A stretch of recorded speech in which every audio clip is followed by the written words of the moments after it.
Andrew Holness listened to this argument. Senator Crawford, Yes, sir. can you give your response to that?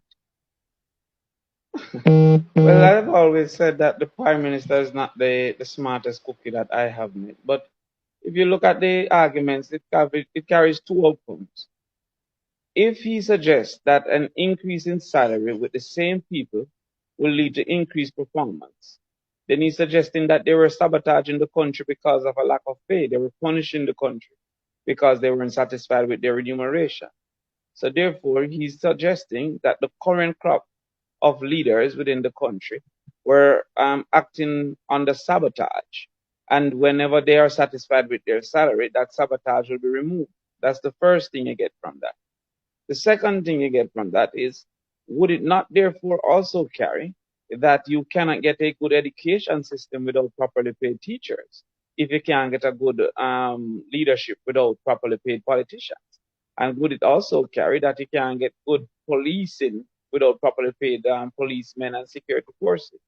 And you can't go get good hospital and healthcare without properly paid nurses and teachers. Nurses and doctors. So on the one hand, if you should carry his argument to all the other sectors of government, it should have cause for higher pays for those sectors of government. And if you're to carry his argument only for the political class, since there is no wholesale change of his cabinet and no wholesale change of his members of parliament, then it suggests that they must have been sabotaging us for the $9 million. He himself must have been purposely underperforming because he was only getting 9 and not 28 million.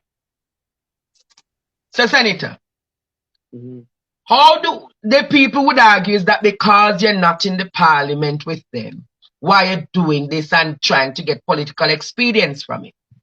Well, I've been consistent over the years. So therefore, if I've been consistent in saying that there should be equity and fairness, that's all I'm saying. So when you have the highest paid prime minister and the highest paid politicians in the Caribbean, then for equity to exist, you have to have the highest paid teachers in the Caribbean.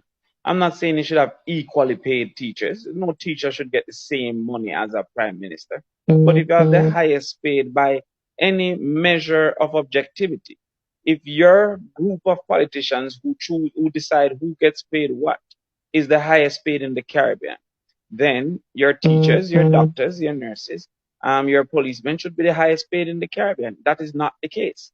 And that cannot be sensible when there's no competition. There's no global competition for Jamaica's prime ministers.